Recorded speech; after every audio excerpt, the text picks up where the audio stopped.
चतुर किसान। बहुत समय पहले की बात है। एक बार राजा अपने सिपाहियों के साथ किसी दूसरे राज्य की ओर जा रहा था।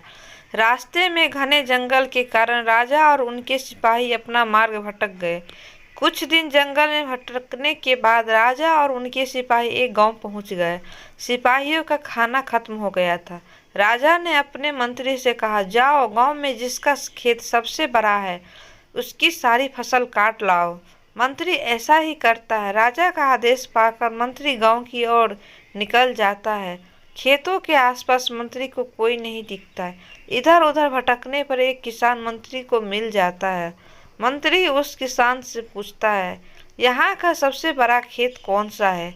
किसान उसको एक खेत की ओर ले जाता है। थोड़ी आगे चलने के बाद किसान उसको बताता है, यह हमारे गांव का सबसे बड़ा खेत है। मंत्री उससे पूछता है, गांव में लोग क्यों नहीं दिखाई देते हैं?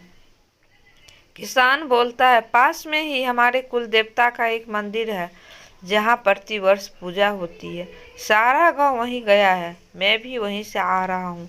मुझे खेत पर कुछ काम था इसलिए मैं थोड़ा जल्दी आ गया। मंत्री अपने सिपाहियों के साथ खेत की फसल काटने लगते हैं।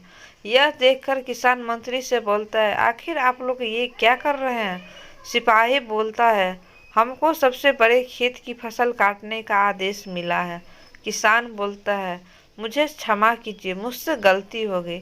इससे भी बड़ा एक खेत है हमारे गांव में। मंत्री और सिपाही किसान के साथ उसके पीछे पीछे चल देते हैं। बहुत आगे जाने के बाद एक खेत दिखाई देता है जिसकी फसल इतनी अच्छी नहीं होती और ना ही इतना बड़ा खेत होता है जहाँ से चलकर आए थे। मंत्री गुस्से में किसान से बोलता है, यह तो उससे छोटा खेत है ना, इसकी इतनी अच्छी फसल है, तुम बेकार ही हमें यहाँ ले आए हो। किसान बोलता है, मालिक रहम कीजिए, बड़ी मेहनत से फसल होती है, अगर आप ऐसी ही फसल काट लेंगे तो खेत का मालिक और उसके बच्चे क्या खाएंगे? कितने दिनों के इंतजार के बाद फसल काटने का मौका मिलता है।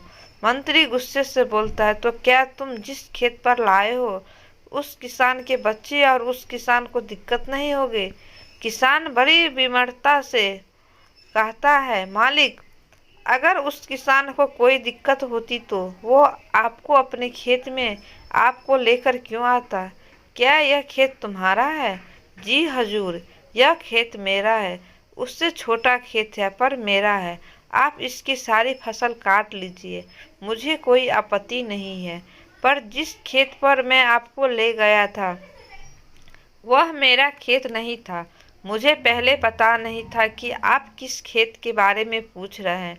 जब मुझे यह ज्ञात हुआ कि आपको फसल काटना है तो मैं अपने खेत पर ले आया, क्योंकि मैं स्वयं इसका मालिक हूँ और इस खेत की फसल पर मेरा पूरा अधिकार है, इसलिए मैं आपको यहाँ लेकर आया। मंत्री किसान की बात सुनकर बड़ा प्रसन्न हुआ। वह अपने सिपाहियों को लेकर वापस चला गया और राजा को सारा किस्सा सुनाया। राजा ने उस किसान को अपने पास बुलाया और उसकी पीठ थपथपाई। राजा ने उसको खुश होकर इनाम में सोने के सिक्के से भरी एक थैली दी और किसान की फसल का उचित दाम दिया। इस प्रकार से किसान की ईमानदारी और चतुराई के चलते किसान को अपनी फसल का अच्छा दाम भी मिला और उसको इनाम में सोने के सिक्के भी मिल गए। इस कहानी से हमको यह शिक्षा मिलती है कि हमें अपने स्वार्थ को दूर रखकर दूसरों के बारे में सोचना चाहिए। अगर वह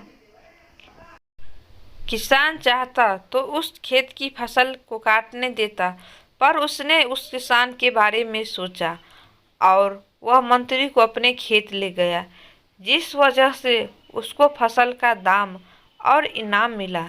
दोस्तों, आज आपके लिए चतुर किसान की कहानी लेकर आए हैं। आपको यह कहानी कैसी लगी? आप हमें कमेंट करके ज़रूर बताएं।